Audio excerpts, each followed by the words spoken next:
Olá, amigos, tudo bem? Boa noite a todos, é um prazer receber vocês aqui mais uma vez nessas nossas tradicionais lives de quintas-feiras, das quintas-feiras à noite. E hoje, mais uma vez, vamos trabalhar com a Fundação Carlos Chagas, com os olhos voltados para esta prova que já está bem pertinho do fiscal de Santa Catarina.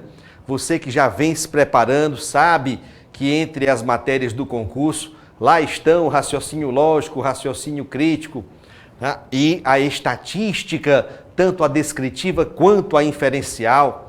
Prova da Carlos Chagas, um belíssimo salário e certamente a concorrência vai ser acirrada. Você precisa conquistar cada pontinho desta prova, você sabe da importância de conquistar cada ponto extra, tá? Um ponto de estatística que o sujeito ali não estudou, a sua concorrência ali, a torcida do Flamengo todinha não sabe fazer, mas você estudou, aprendeu aqui com a gente, no Olá Amigos, nos aulões, tá? No nosso curso direcionado para essa prova. Acabei de gravar agora, bem recente, coisa de poucos dias, uma bateria nova com 130 questões desse programa voltado só exclusivamente para a Fundação Carlos Chagas, com raciocínio lógico, com raciocínio crítico, estatística descritiva e inferencial. Você que ainda não se preparou adequadamente para enfrentar essas questões, ainda há tempo hábil para isso. Agora não pode mais dormir no ponto, não pode mais. Tem que descruzar os braços e pensar assim, puxa, se eu vou lá, aprendo com o professor Sérgio Carvalho, resolvo ali centenas de questões, me torno apto a ganhar uns pontinhos a mais aqui, que eu ia simplesmente para chutar na prova. Cada ponto desse faz diferença. Eu falo isso com muita propriedade. Eu sou auditor fiscal da Receita Federal. Esse ano, 2018, completei 20 anos de Receita Federal, mas em duas ocasiões eu deixei de ingressar na Receita por causa de um único ponto na prova, tá? Em duas ocasiões eu deixei de ingressar por um ponto na prova. Sabe lá o que é isso? É duro de enfrentar uma realidade assim. Ainda tem um caso pior do que o meu. Um colega meu que estudou para o auditor da Receita, um amigo meu, ficou de fora das vagas e a pontuação dele foi a mesma pontuação do último colocado. Ou seja, ele ficou de fora nos critérios de desempate. E vocês não fazem ideia de quantas pessoas passam por esta situação. Faltou ali uma fumacinha de nada. Então, um ponto faz toda a diferença. Vamos, gente, descruza os braços, tá? A gente aqui tem preparatório para você ir para a sua prova com segurança, com confiança, pronto para driblar ali, aquela emoção, o momento da prova, o relógio correndo, mas você está preparado, porque você vai trabalhar comigo aqui no Olá Amigos, trabalhar questões as mais recentes, essas 130 questões que acabei de gravar, em sua grande maioria, questões de 2017 e 2018. Algumas 2016, muitas 2017 e 2018. Então você vai trabalhar com o que há de mais recente, ok? Não durma não, ok? Se mobilize. Este é o nosso segundo aulão voltado para a FCC Exatas, para o concurso do fiscal de Santa Catarina. É lógico que se você está se preparando com os olhos voltados para algum outro concurso e você vai enfrentar a Fundação Carlos Chagas, esta aula lhe aproveita completamente, tá certo? São 5 questões, só para você ver como é que está o seu nível, tá? Não tem questões... Aqui nós vamos ver aqui, tá? Não vou dizer que são questões todas fáceis, não. Tem questão aqui que para você acertar, você tem que estar muito, mas muito em dia com o seu conhecimento. Então vamos começar os nossos trabalhos de hoje, tá joia? Questão número 1 da nossa lista, vamos juntos, vamos lá. A questão número 1, ela diz assim: em um grupo de 32 homens, 18 são altos, 22 são barbados e 16 são carecas. Você já começou a entender que estamos diante de uma questão de conjuntos conjuntos, um dos assuntos previstos no edital do concurso do fiscal de Santa Catarina. E eu arrisco dizer que vem uma questão de conjuntos para vocês, porque a FCC adora este assunto, simplesmente adora este assunto, ok? Então, se são 3 conjuntos, vamos desenhá-los aqui. A disposição você já conhece. 1, 2, 3, tá? Então, são homens altos, tem os barbados. Na hora da prova coloca só barbas, né? Barba, né? Barbados, e tem os carecas. E é dos carecas, né, que elas gostam mais, né, Fabiana? Então aqui, ó, vamos fazer assim, para dizer que no final das contas são quantos? São 32 homens que estão aqui, né, dentro desses espaços. Nós temos 1, 2, 3, 4, 5, 6, 7 espaços. E são estes 7 espaços que nós vamos preencher a partir das informações do enunciado. Vamos anotar logo aquelas primeiras informações.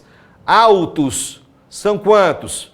São 18. 18 são altos. Vejam que altos, dos homens altos, é esse conjunto bem aqui, composto por 4 espaços, ó, 4 campos. 1, 2, 3, 4. Quando você somar esses 4 campos aqui, vai ter que dar um total de quantos? 18, tá? Barbados. São quantos? 22. São 22 barbados. E carecas são quantos? São 16. Ótimo, vamos lá. Por enquanto, ninguém mexe. Deixa essas informações aqui guardadas para daqui a pouco, tá joia? Barbados são 22, é a soma de 4 campos. 1, 2, 3, 4. Carecas são 16, é a soma de 4 campos. 1, 2, 3, 4. Ótimo. Ninguém mexe nada ainda, deixa quieto. Agora vamos lá. Seguindo o enunciado. Homens altos e barbados que não são carecas são 6. Ora, se ele diz homens altos e barbados que não são carecas, você traduz que são apenas homens apenas altos e barbados. Onde é que está a interseção dos que são apenas altos e barbados? Bem aqui, professor, é este campo. E são quantos? São 6. Preenchemos aqui os 6. Primeira informação preenchida no enunciado. Continuando. Todos os homens altos que não são carecas, todos os homens altos que não são carecas, são também barbados. São também barbados. Ora, os homens altos que não são carecas são os homens, vamos lá, altos que não são carecas, são também barbados. São altos e barbados, tá? Vamos lá. Vamos traduzir essa informação porque ela vai significar um valor dentro aqui do nosso desenho, tá? Do nosso diagrama. Todos os homens altos que são carecas, são também barbados. Altos, carecas e barbados. Certo? Deixa quietinho, daqui a pouco a gente volta para essa informação. Vamos lá. Sabe-se que existem 5 homens que são altos e não são barbados. 5 homens que são altos, não são barbados e nem são carecas. Se não são barbados e nem carecas, é porque eles são apenas altos. Se são apenas altos, onde é que está o campo dos que são apenas altos? É esse aqui. Aí você preenche. São 5. Continuando aqui. Sabe-se que existem 5 homens que são barbados e não são altos e nem carecas. Se não são altos e nem carecas, é porque são apenas barbados. E são quantos? São 5. Onde é que está o campo dos apenas barbados? Bem aqui. 5. Ótimo, vamos lá. Sabe-se que existem 5 homens, sabe-se que existem 5 homens que são carecas e não são altos e nem barbados. São carecas e não são altos e nem barbados. Então eles são o quê? São apenas carecas. Onde é que está o campo dos apenas carecas? Aqui embaixo. São quantos? São 5. Traz os 5 bem para cá. E aí ele diz assim, vamos lá, dentre todos esses homens, o número de barbados que não são altos, mas são carecas, ou seja, o número de barbados que não são altos, mas são carecas, são apenas barbados e carecas. Onde é que estão os que são apenas barbados e carecas? Onde é que estão? Barbados e carecas, são bem aqui. Então, esse é o X que a questão está perguntando. Vou colocar em destaque, ó. Os que são apenas barbados e carecas, ok? Agora, veja, nós precisamos daquela informação que eu saltei, né? Nesse instantinho, 10 minutos atrás, eu resolvi essa questão assim, vupo, agora estou aqui me perdendo numa informação que diz assim, vamos lá de novo, ó. Todos os homens altos que são carecas, são também barbados. Todos os homens altos que são carecas são também barbados. Vamos lá. Homens altos e barbados que não são carecas. Essa informação, quando eu li, nesse instante eu preenchi aqui, tá? Mas deixa eu ver aqui de novo.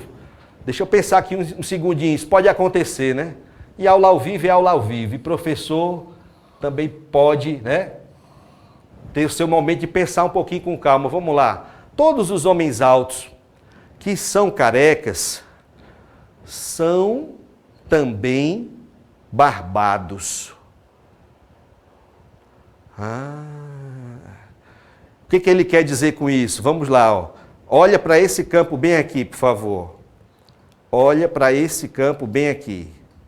Este campo bem aqui é o campo, vejam, é o campo dos que são apenas altos e carecas. Estão percebendo? Esse campo aqui, vou colocar de amarelinho para você enxergar bem. Esse campo aqui é o campo dos que são apenas altos e carecas. Será que existe algum homem ou alguns homens, nesses 32 totais aqui, que sejam apenas altos e carecas? É o que a frase que nós estamos analisando está dizendo. Não existe nenhum. Por quê? Porque todos os homens que são altos e que são carecas são também barbados. Não existem homens que sejam apenas altos e carecas. Esta é a informação crucial do enunciado. Informação mais importante, tá?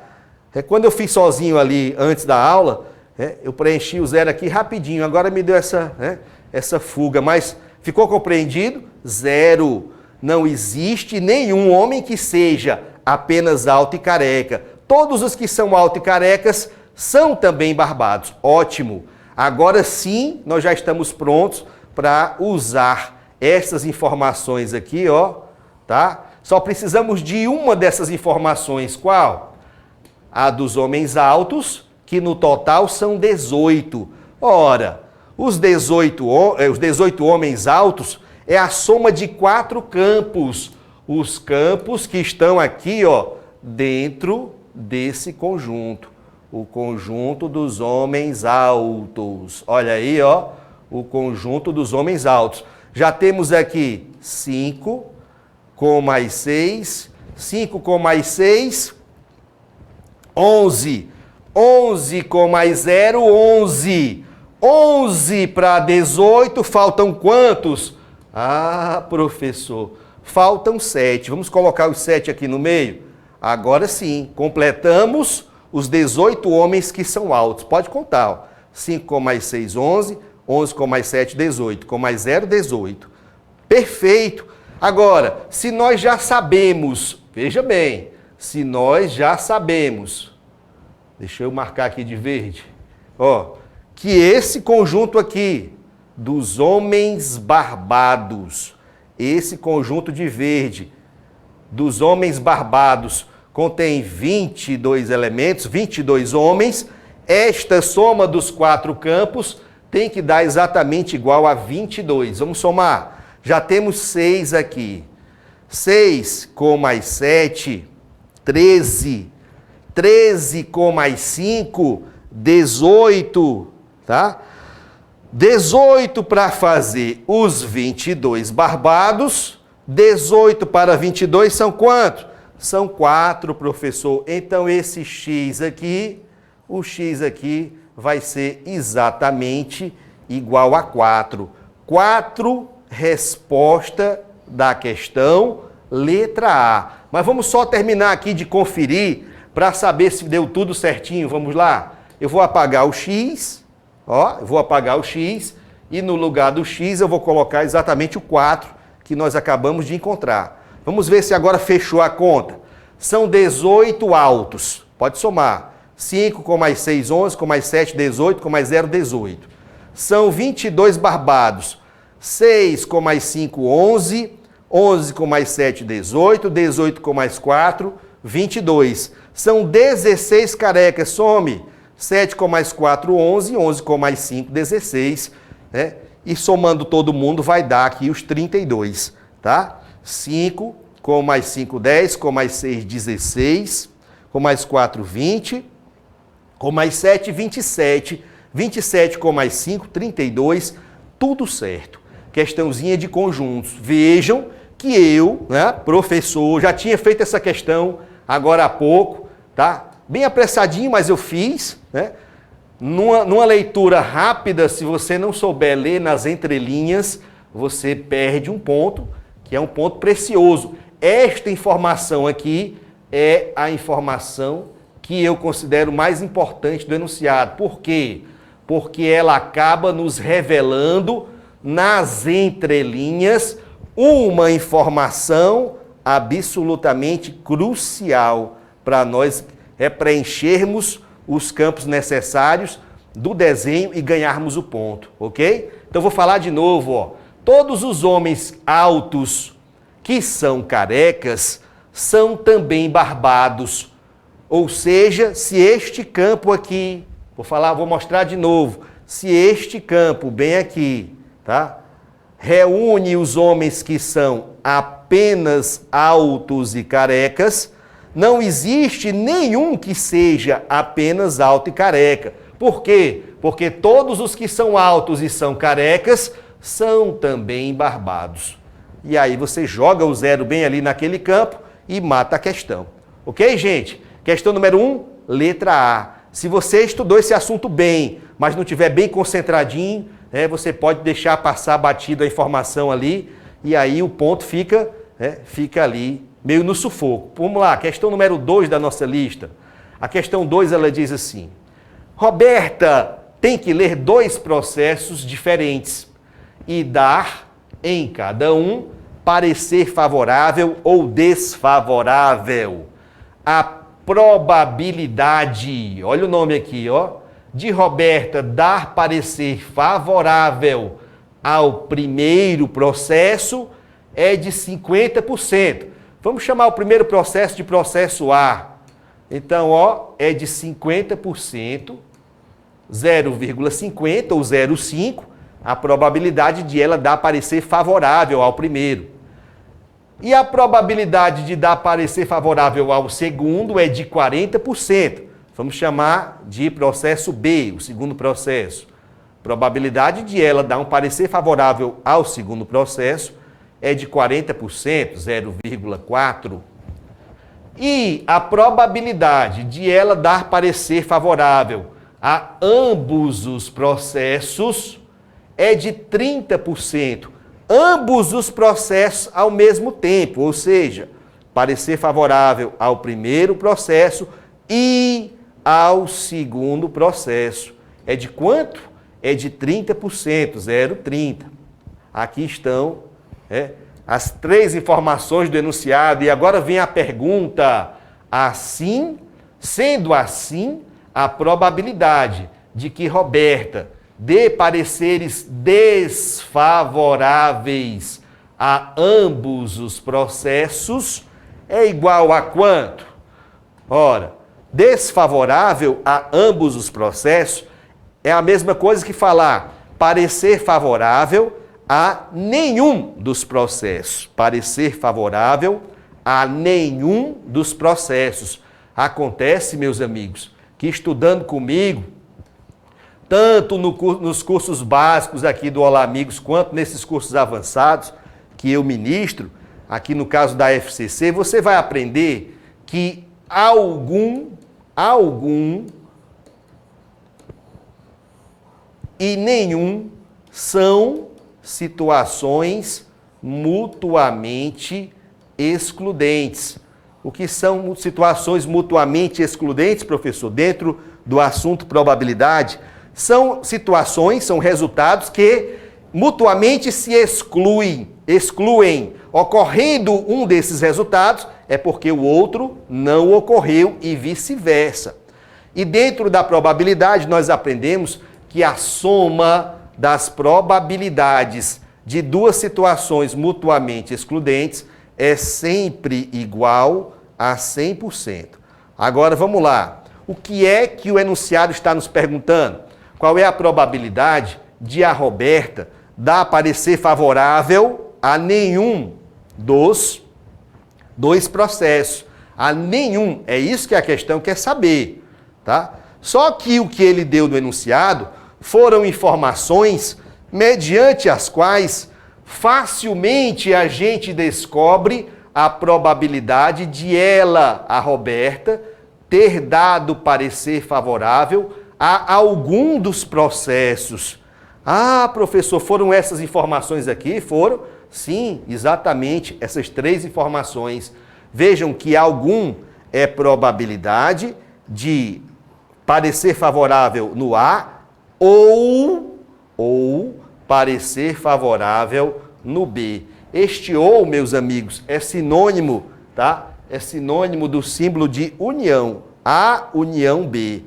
P de A união B. Como é que se calcula P de A união B?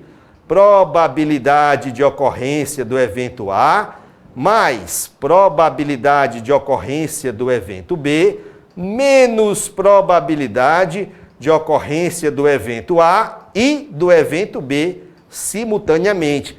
Professor, eu tenho a obrigação de conhecer esta formulazinha aqui, a probabilidade da união de 2 eventos? Lógico, você tem a obrigação de saber isto aí, tá? E a probabilidade da união de 2 eventos, A ou B, tá? É a probabilidade de algum, tá certo? Guarde isso. Então aqui ele já nos forneceu essas informações, ó. Probabilidade de parecer favorável ao primeiro processo, 0,5. Probabilidade de parecer favorável ao segundo processo, 0,4. Probabilidade de parecer favorável aos 2 processos, 0,3. 0,5 mais 0,4, 0,9. 0,9 menos 0,3, quanto? 0,6. Ah, muito bem. Então vejam, 60%, que inclusive é uma das alternativas aqui da nossa questão, não é ainda a nossa resposta. Por quê? Porque 60% bem aqui, ó, é a probabilidade de ela, a Roberta, dar parecer favorável a algum dos 2 processos, mas é justamente a situação excludente que nós queremos saber na questão. Qual é a probabilidade de ela dar parecer favorável a nenhum dos processos? 60% mais quanto bem aqui para chegarmos à soma 100%? Quanto é que falta a 60% para chegarmos a 100%? Quanto? 40%, professor. Ah, então aqui está, meus amigos, 40%. Resposta da questão, letra B de bola, marque, tá? Então essa é uma questão mais do que batida, é um clássico. Já perdemos as contas de quantas vezes as bancas de concurso e particularmente a Fundação Carlos Chagas já cobrou essa questão em prova, ok? Já muitas e muitas vezes ele te dá os elementos necessários ao cálculo da probabilidade de algum, probabilidade de ocorrência do evento A ou do evento B, probabilidade de A união B, aplica-se a fórmula, calcula-se a probabilidade do algum, e aí na pergunta da questão é pela probabilidade do nenhum.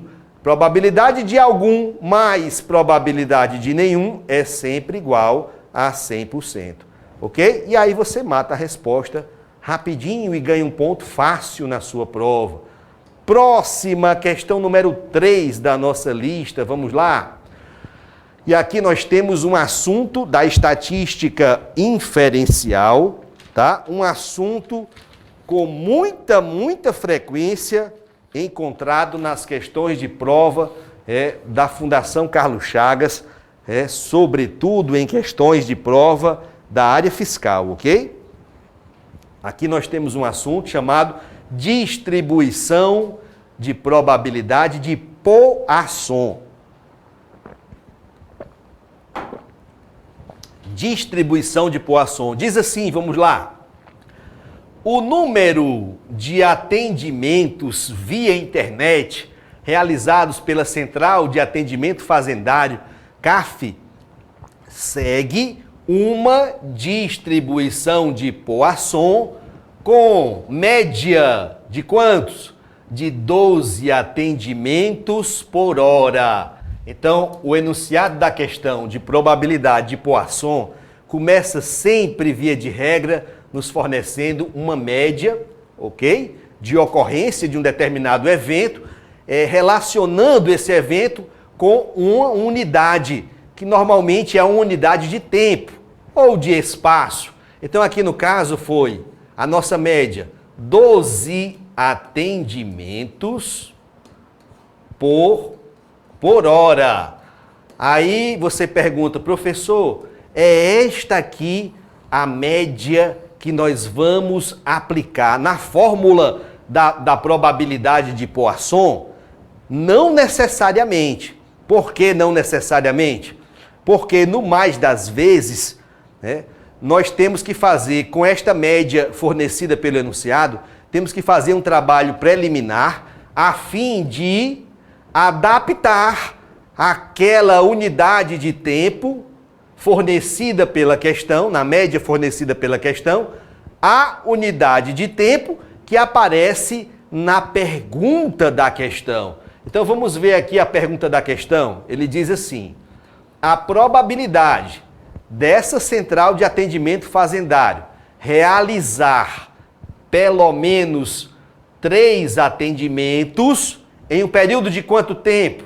Em um período de 20 minutos Opa! Então você já está percebendo aí que a média fornecida pelo enunciado foi de 12 atendimentos por hora. E na pergunta da questão, não veio a unidade de hora, veio um período de 20 minutos. Daí nós temos que fazer uma rápida adaptação aqui na média fornecida pelo enunciado. Vejam, se são 12 atendimentos por hora e 1 hora todos sabemos que é o mesmo que 60 minutos, 20 minutos é 1/3 de 60 minutos, concordam? 20 minutos é a terça parte de 1 hora. Se são 12 atendimentos em 60 minutos, em 1/3 de 60 minutos, haverá, em média, 1/3 de 12 atendimentos. Quanto é 12 dividido por 3? 4. Então, aqui está a nossa média já adaptada à unidade de tempo da pergunta da questão. 12 atendimentos a cada 20 minutos. Esta sim será a média que vamos empregar, que vamos utilizar, tá? Na resolução da nossa questão, ok, gente? Mas professor, rapaz, olha aí, e veja, ainda vou além. Na hora da prova, pode acontecer com você um pequeno tilt, né? Do jeito que aconteceu comigo agora há pouco, na questão número 1 da nossa noite, não foi? Foi. Dá um tilt, você olha e não enxerga. Você olha, mas não enxerga. Como é que eu vou transformar essa média que ele deu na média que eu estou precisando? Gente, você faz assim, ó, faz uma regrinha de 3, tá? Se são 12 atendimentos, olha aí. Se são 12 atendimentos, tá? Em 60 minutos, tá? Então, em 20 minutos, serão X atendimentos. Faz uma regrinha de 3 simples, ninguém vai saber que você fez, é só você, multiplica cruzando, aí fica assim, ó, 60x é igual a 12 vezes 20, 20 vezes 12, e aí isola o x, x é igual a 20 vezes 12 dividido por 60, aí você manda esse zero aqui embora com esse, o 2 corta com 6, aqui fica 1 e aqui ficam 3, 12 dividido por 3 é igual a 4. 4 atendimentos a cada 20 minutos, ok? O que você não pode fazer é deixar de conquistar esse ponto na prova.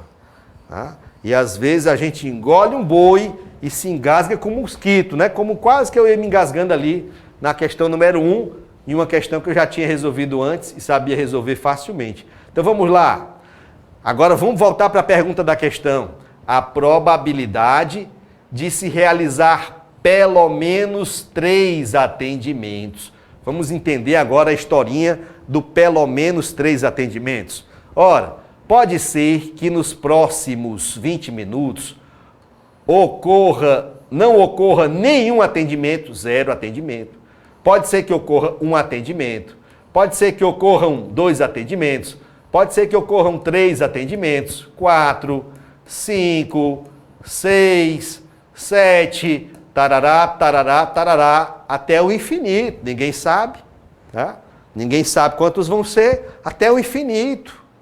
Aí quando ele pergunta assim, vejam, agora vamos além, né? Vamos aqui interpretar. Estamos falando em probabilidade. Como estes são os resultados possíveis para esse experimento, se você somar as probabilidades de todos esses resultados possíveis,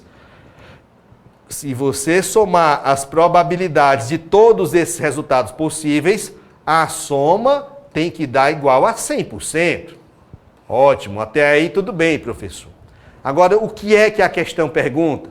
Qual é a probabilidade de se realizar pelo menos 3 atendimentos? Ou seja, né, que ocorram 3 atendimentos, ou 4 atendimentos, ou 5, ou 6, ou 7, ou tarará, tarará, tarará. É isto que a questão quer saber. De 3 atendimentos para frente. Professor, então eu teria que fazer a aplicação da fórmula da probabilidade de Poisson infinitas vezes? Seria isso, e não ia acabar nunca. Como é que ia você chegar no resultado da questão? Aí você já percebe que eu tenho que fazer uma alternativa, resolver a questão por um meio alternativo. Ora, se você calcular a probabilidade de não haver nenhum atendimento, ou de haver apenas um, ou de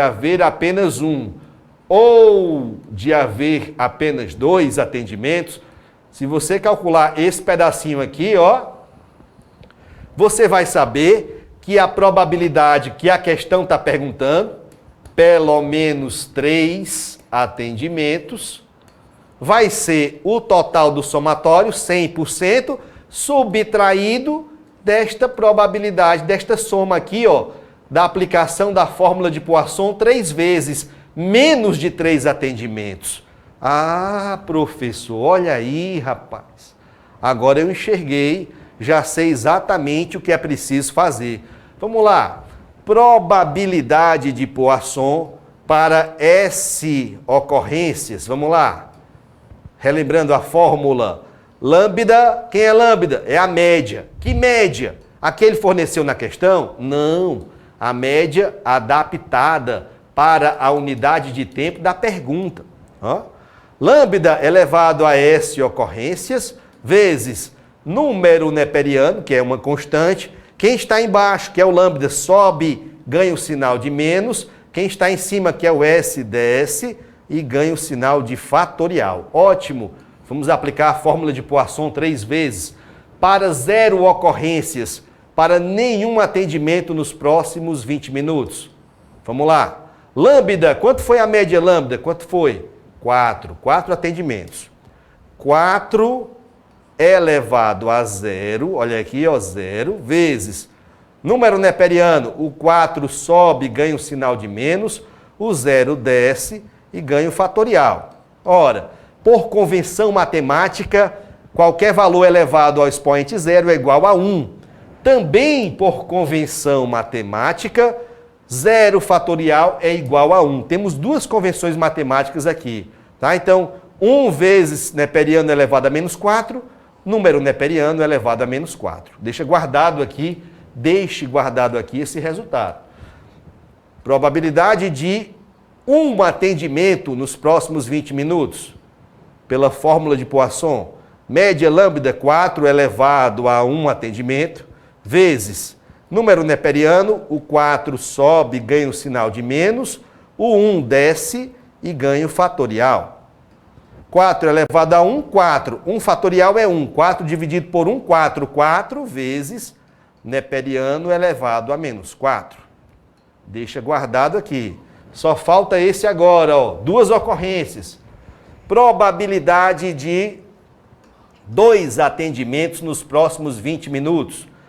Lambda 4, a média 4 elevado a 2 ocorrências, vezes número neperiano. Quem está embaixo sobe, ganha o sinal de menos. Quem está em cima é o 2, desce e ganha o fatorial. Vamos fazer a continha. 4 ao quadrado é 16. 2 fatorial é 2 vezes 1, que é 2.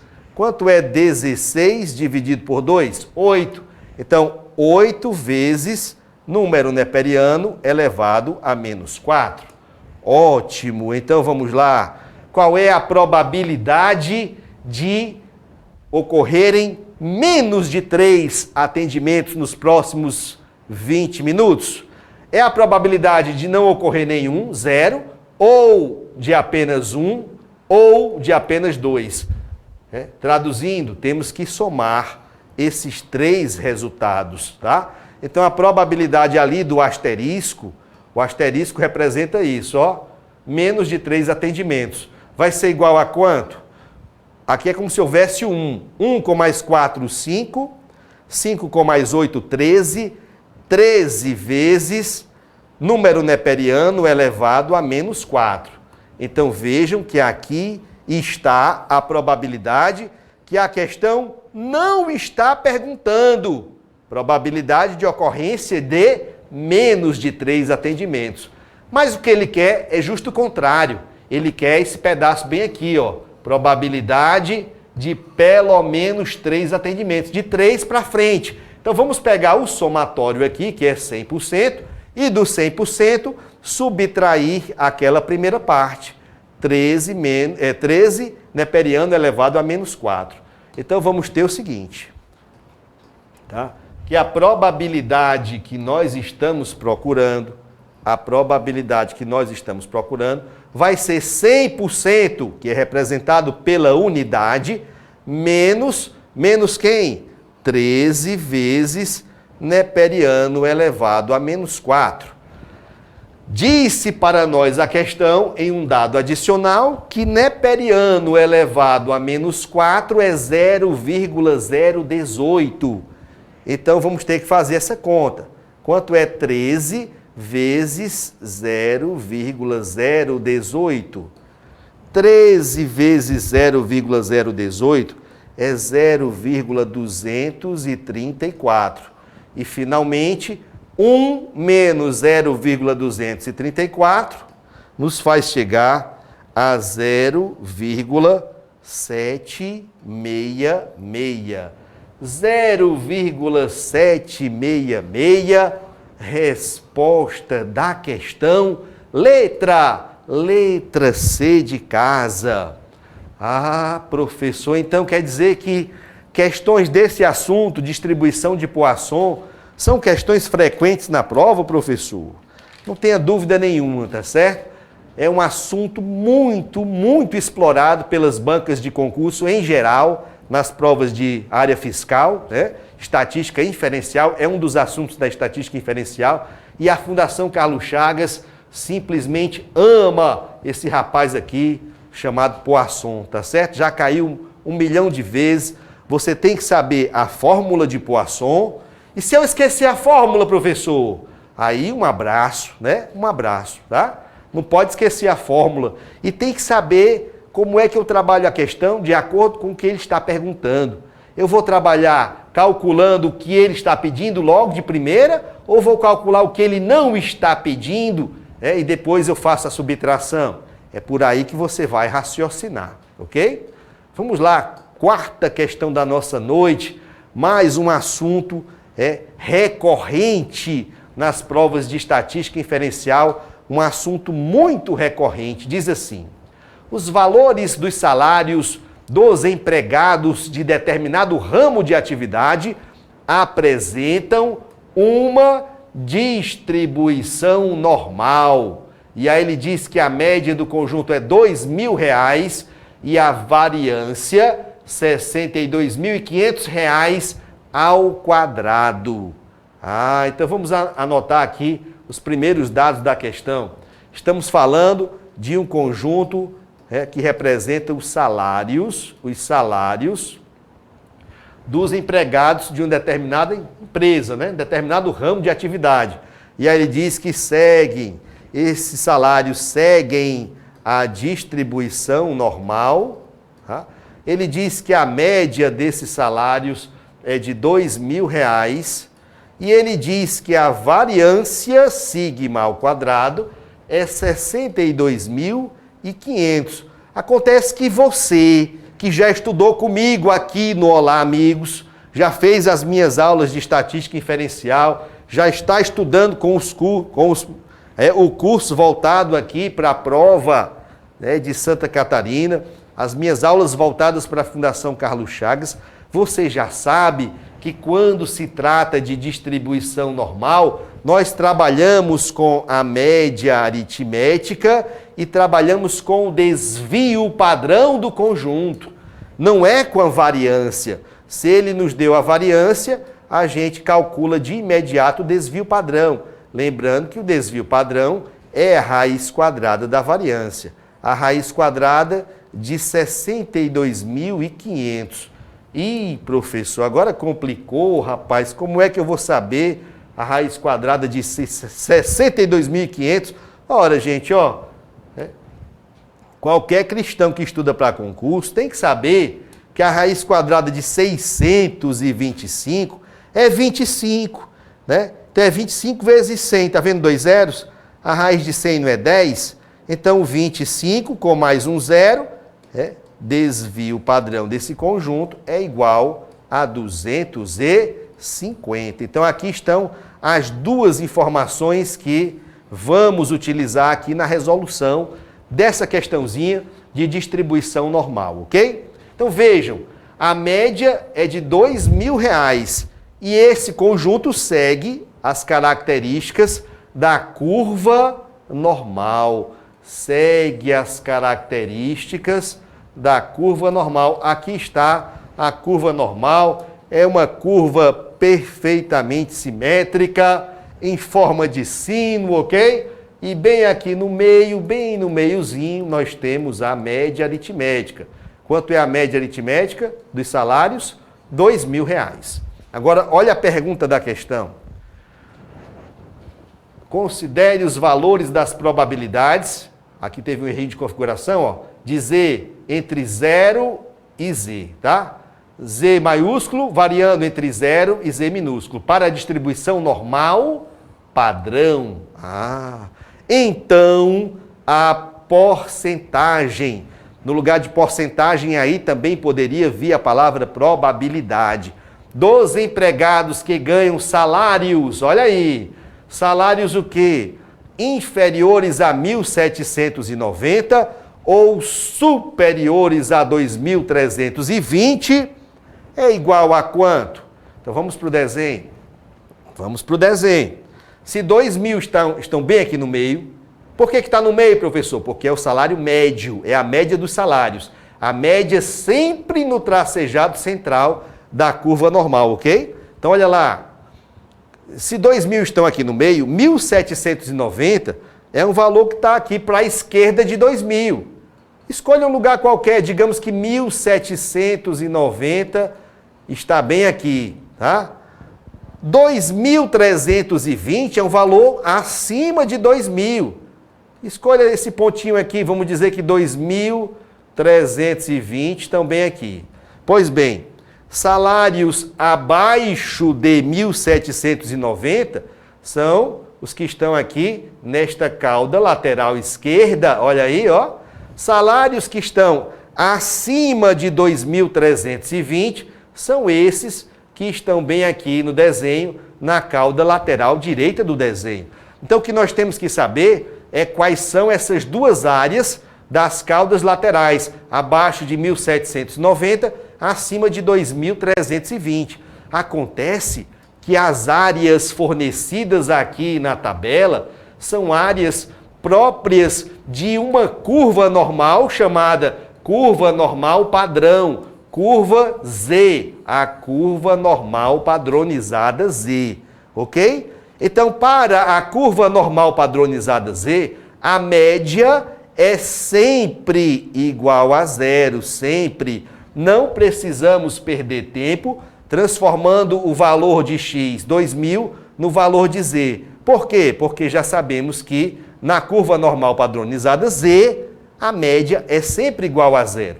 O nosso trabalho de transformação vai se resumir a transformarmos 1.790, que é um valor de x, um salário, em um valor de z correspondente e depois transformarmos 2.320, que é um valor de x, o valor de um salário, num valor de z correspondente. Professor, como é que se transformam valores de x em valores de z? Você pega o valor de x, o conjunto qualquer, subtrai da média do conjunto, divide pelo desvio padrão desse conjunto e aí você encontrou o valor de z correspondente. Tá? Vamos começar então com 1.790, é o valor de x. 1.790 menos a média, que é 2.000, dividido pelo desvio padrão do conjunto, que nós já calculamos, que é 250, vai ser igual a quanto? Olha aí, ó. Tem umas continhas para fazer, né, professor? Aqui em cima ficou um resultado negativo, ó. 1.790 menos 2.000, ficou menos 210. Aí você manda esse zero embora com esse outro. Menos 21 dividido por 25 vai dar igual a menos 0,84. Ou seja, o valor de x, 1.790, transformou-se no valor de z, menos 0,84. Vamos colocar aqui, menos 0,84. Ótimo. E agora vamos fazer a transformação do 2.320. Pega o 2.320 aqui, subtrai da média do conjunto, que é 2.000, tá? Divide pelo desvio padrão do conjunto, que já havíamos calculado, que é 250. Então, aqui em cima, agora nós ficamos com 2.320 menos 2.320, dividido por 25, manda zero embora com zero, ficamos com 32 dividido por 25, fazendo essa conta, encontraremos 1,28. Ou seja, esse valor de x, o salário 2.320, corresponde exatamente a um valor de z de 1,28. Vamos colocar aqui, ó, 1,28. 1,28. Ótimo. E agora? Agora vamos olhar para a tabela, porque nós precisamos interpretar os dados dessa tabelinha aqui fornecida pela questão, a fim de descobrirmos quanto vale esta área da cauda lateral esquerda e quanto vale esta área da cauda lateral direita. Repare bem que a tabela nos fornece uma área entre Z igual a 0 e um Z qualquer à direita de 0. Olha para a tabela. Então, professor, tem como eu encontrar esta área bem aqui, entre Z igual a 0 e Z igual a 1,28? Tem ou não? Tem. Vamos procurar, né, na tabela este valor 1,28. Então, entre Z igual a 0 e Z, olha aí, e Z igual a 1,28, entre Z igual a 0 e Z igual a 1,28, nós temos exatamente quantos? 40%, né? 40% dos elementos do conjunto, da área sobre a curva. Olha aí, ó. Então, daqui para cá, são 40%. Professor, mas a curva normal não é uma curva perfeitamente simétrica? Sim, ela é perfeitamente simétrica, de sorte que deste tracejado central aqui, que chega no Z igual a 0, para toda a direita, nós temos metade da curva, e metade representa 50%. Se entre Z igual a 0 e Z igual a 1,28 nós temos 40%, então esta cauda lateral direita, para completar a metade da curva, a metade direita da curva, terá quantos? 10%, professor. Sim, tudo aqui é visual. A cauda lateral direita tem 10%. Vamos agora estudar a cauda lateral esquerda. Professor, a cauda lateral esquerda tem um Z negativo, menos 0,84. Mas veja que como esta curva é perfeitamente simétrica, a distância entre Z igual a 0 e Z igual a menos 0,84 é rigorosamente a mesma distância entre Z igual a 0 e Z igual a 0,84. É como se você rebatesse o lado esquerdo do desenho para o lado direito. É o mesmo raciocínio. Desconsidere esse sinal negativo, ok? Então vamos lá. Entre Z igual a 0 e Z igual a 0,84, que dá na mesma entre Z igual a 0 ou Z igual a menos 0,84, se estiver do lado esquerdo do desenho, esta área corresponde a 0,30, ou seja, 30% da área sob a curva. Então, esse pedaço aqui, ó, é 30%, do Z igual a 0 até o menos 0,84. Se a metade esquerda da curva, toda ela, contém 50% da área, né, do desenho, então, se daqui para cá é 30%, significa que a cauda lateral esquerda vai ser correspondente a 20%. Olha aí, ó. Professor, então, é probabilidade de alguém que trabalha nessa área específica aí de trabalho ganhar menos que R$ 1.790, ou é soma, mais que R$ 2.320, vai ser a soma dessas duas caudas laterais, 20% com mais 10%, a soma deu igual a 30%. Portanto, meus amigos, 30%, resposta da questão, letra A, resposta da questão número 4, 30%. Ok, gente? E essa aqui eu devo dizer a vocês que é uma questão básica, tá? Não complicou muito, realmente não trouxe grande complicação, era apenas para que você conhecesse, tá? Soubesse trabalhar com a teoria da distribuição normal. Olha aqui para mim, os programas da Fundação Carlos Chagas de estatística, tá? Costumam trazer sempre as distribuições de probabilidade e se destacam-se entre elas a distribuição normal, essa questão que acabamos de resolver, a distribuição de Poisson, que foi a anterior, questão número 3, e a distribuição binomial, que vai aparecer agora na questão número 5. Então não é raro você encontrar entre as questões de estatística da Fundação Carlos Chagas, tá? Nas provas de área fiscal, 3 questões em sequência, uma com distribuição binomial, outra com distribuição normal e outra com Poisson, não necessariamente nesta ordem, ok? Mas caem os 3. É muito corriqueiro encontrar esta situação que eu estou falando em prova. Se você ainda não se sente seguro em relação a esses assuntos, então não deixe para depois, assista às minhas aulas com urgência, porque ainda dá tempo, a prova está chegando, mas ainda dá tempo se você não deixar para mais tarde. Descruza os braços. Tá? Já falei, vou falar de novo, cada ponto dessa prova vale ouro. Se você acerta uma questão de direito constitucional da prova, eu sempre falo isso. Não é para puxar a sardinha para a minha lata, não, porque é uma realidade. Se você acerta uma questão de direito constitucional da sua prova, você olha para um lado e olha para o outro e encontra milhares de pessoas que acertaram também. Mas se você acerta uma questão de estatística inferencial, como algumas dessas que nós já resolvemos hoje, ou principalmente como essa quinta que nós vamos resolver agora, você olha para um lado e olha para o outro, você está sozinho. Então é um ponto de vantagem que você ganhou sobre a concorrência, tá? Por que você falou dessa quinta questão que vamos resolver agora, professor? Porque é uma questão muito interessante, mas bem interessante mesmo.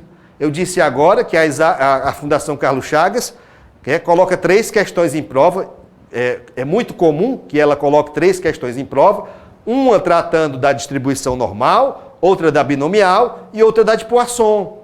E quando ela mistura mais de uma dessas teorias na mesma questão, aí, o negócio fica meio baldeado, fica meio complicado. Tem que estar bem, mas muito bem em dia com os seus conhecimentos teóricos e práticos para poder acertar uma questão como essa 5 que vamos fazer a partir de agora. Vamos juntos? Vamos lá?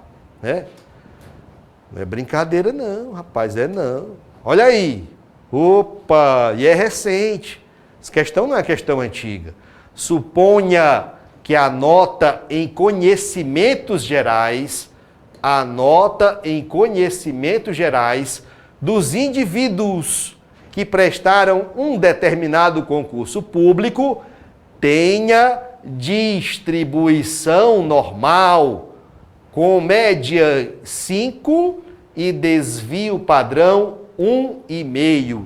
Estamos falando de um conjunto X qualquer, tá? Que representa as notas em uma prova de conhecimentos gerais de um grupo de concurseiros que fizeram um determinado concurso público. Ele diz que estas notas seguem as características da curva normal, tá? Ele diz que a média desse conjunto é igual a 5, ele diz que o desvio padrão desse conjunto é igual a 1,5.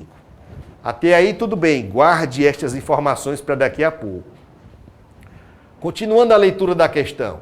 Suponha ainda que foram selecionados ao acaso e com reposição. Foram selecionados ao acaso e com reposição 4 indivíduos que prestaram o referido concurso. Esse com reposição tem alguma coisa a ver, professor? Tem, vou já comentar. Nessas condições, a probabilidade de que, olha aí, exatamente 2 indivíduos dessa amostra tenham obtido nota maior do que 6,92 é igual a quanto? Ora, quando você, olha aqui para mim, por favor. Quando você lê esta segunda parte do enunciado, você começa a pensar assim, ora, eu estou achando que esta situação que ele está apresentando aqui está muito parecida com um tipo de experimento que na probabilidade nós chamamos de experimento binomial. O experimento binomial é um experimento que vai se repetir algumas vezes, sempre mantidas as mesmas condições iniciais, e a cada repetição do experimento só haverá 2 resultados possíveis, exclusivamente 2 resultados possíveis. Então vejam, quando ele fala que daquele grupo de concurseiros serão sorteados 4 com reposição, significa que você pegou aqui, fez o sorteio do primeiro. Quem foi? Foi o José. Aí o José veio para cá. José, você é o primeiro sorteado. Aí faz a pergunta para o José.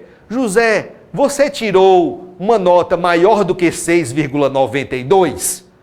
Aí só existem 2 resultados possíveis. Ou ele diz sim, ou ele diz não. Tá? Ou sim, ou não. Tá? Maior do que 6,92. Ou ele vai dizer que sim, ou que não. Existe um terceiro resultado possível? Não existe. Ah, tirou exatamente 6,92. Então não foi maior do que 6,92. Concordam? Então, aí o José respondeu e voltou para o sorteio. Você colocou o nome dele, o papelzinho no nome dele, de novo lá no saco. Mexeu, tirou de novo.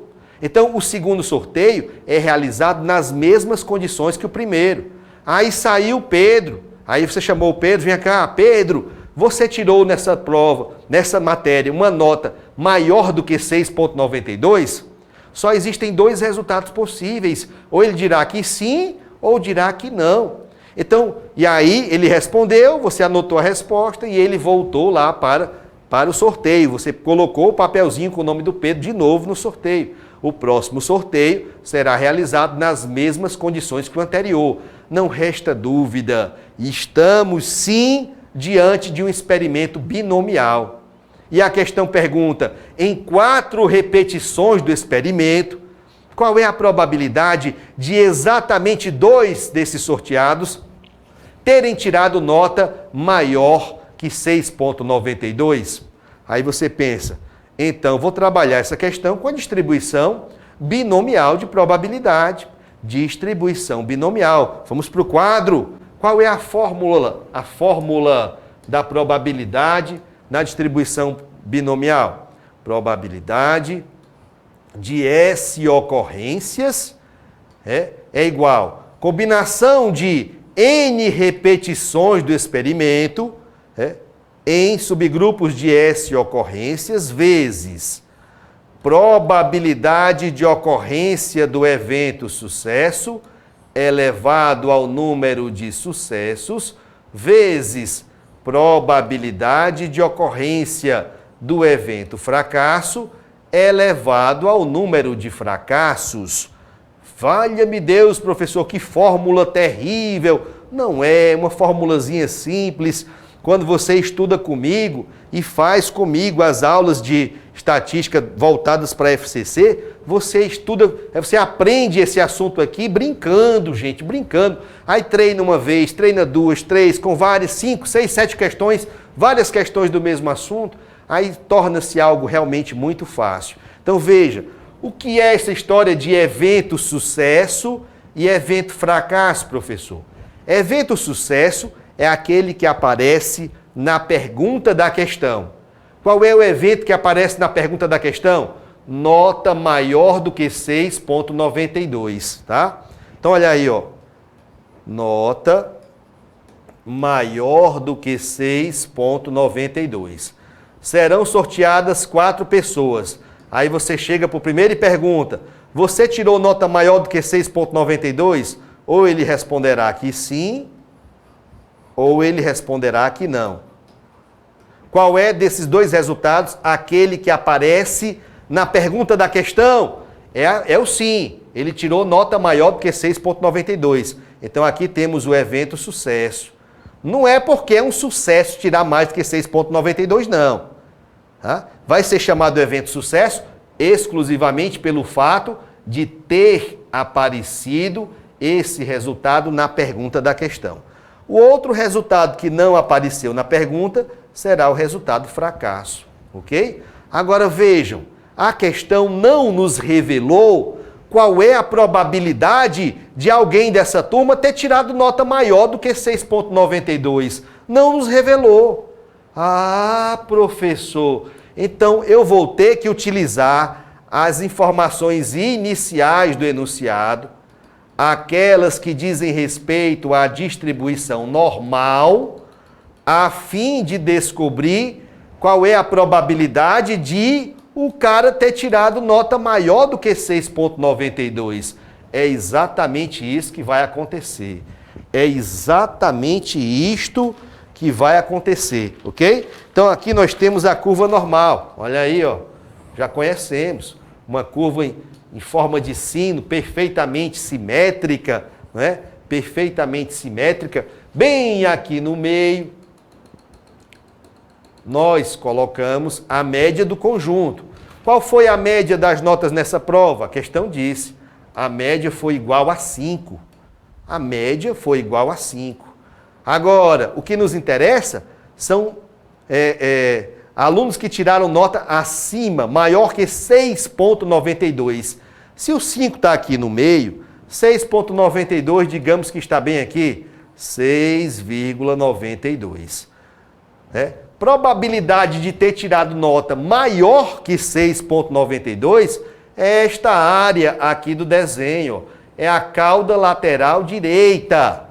Tá? Só que as áreas fornecidas no enunciado, várias informações que ele deu, são áreas referentes à curva Z, a curva normal padronizada. De sorte que temos que transformar os valores de x conhecidos em valores de z correspondentes. O 5, que é a média do conjunto, não precisamos perder tempo transformando. Por quê? Porque a média do conjunto da curva z normal padronizada é sempre igual a zero. O x nota igual a 5 corresponde ao z padronizado igual a zero.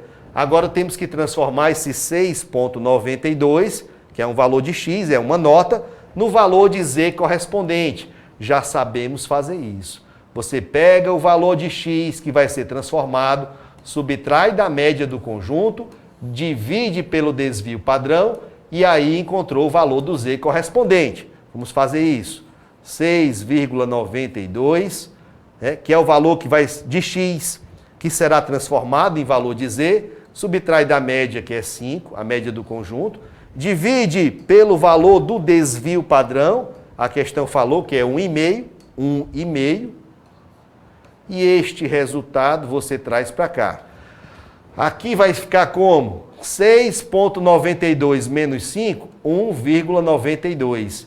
E quando você pagar este pecado e dividir 1,92 por 1,5, o resultado será 1,28.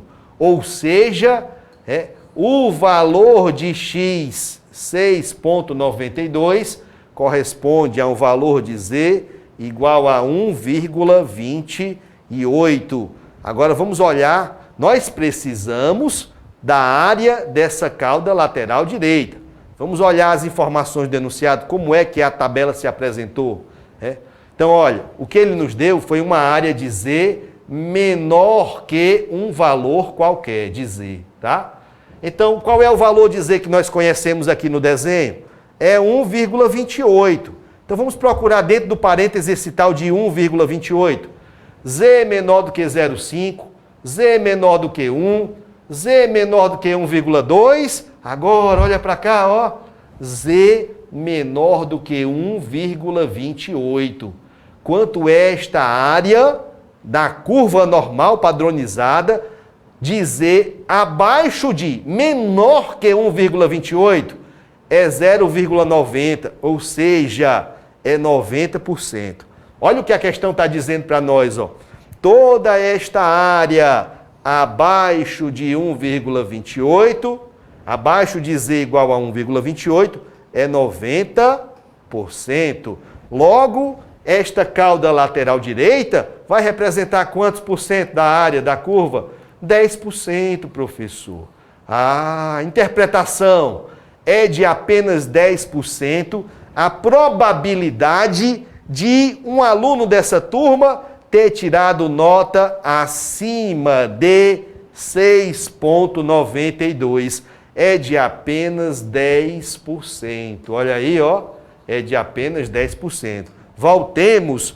Qual é a probabilidade, olha aí agora, ó, qual é a probabilidade de, sim, um aluno ter tirado nota maior que 6,92? Acabamos de calcular, é 10%, que é 0,10 ou simplesmente 0,1.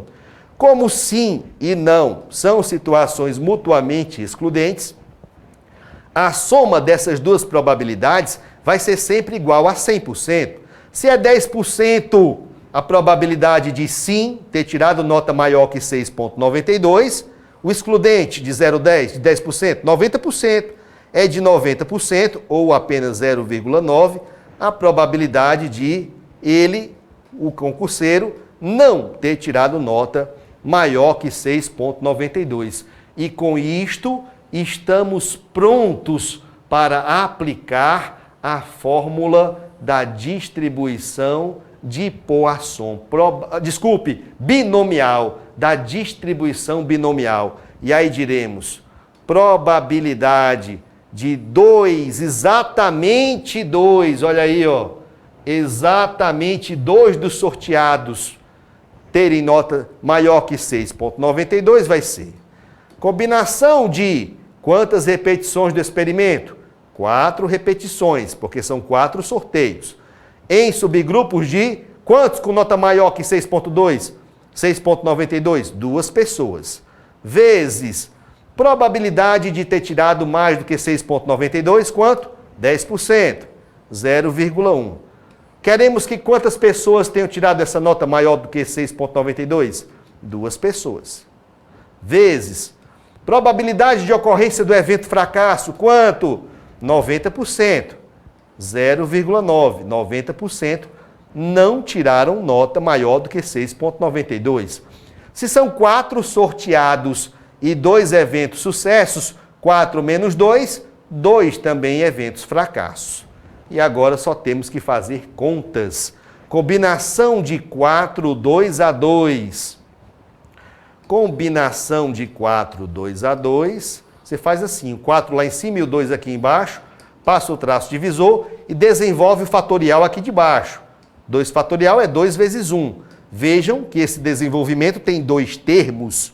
Então, desenvolvo o fatorial lá de cima também com apenas 2 termos. 4 vezes 3. 4 vezes 3, 12. 12 dividido por 2, 6. Então, aqui ficamos com 6. 6 vezes 0,1 ao quadrado, 0,01. 0,9 ao quadrado, 0,81. 0,01 vezes 0,81 é 0,0081. E 0,0081 vezes 6, 6 vezes 1, 6. 6 vezes 8, 48. 6 vezes 0 é 0. 6 vezes 0, 0. Pronto. Então aqui, ó, 0,0486. 0,0486 já é a nossa resposta. Só que está em termos unitários. Querendo passar para termos percentuais, a vírgula avança 2 casas para a direita e chegamos a 4,86%. 4,86%, resposta da questão, letra D de dado. Opa, professor, olha aí, rapaz. Aqui sim estamos diante de uma questão desafio, digamos assim, né? Como dizem as minhas filhas, papai, acertei a questão desafio da prova, né? Os professores colocam uma questão no final da prova, que é a questão mais bonita, para ver se o aluno realmente está no capricho ali, está sabendo tudo. Então, uma questão como essa faz toda a diferença do mundo. Não tenha dúvida que você conseguindo ganhar um ponto como este, você deu um passo importante em direção à sua vaga, porque a maioria dos seus concorrentes certamente não vai acertar, a não ser que tenha tido um pouco de bom senso e tenha estudado comigo aqui no Olá Amigos, ok?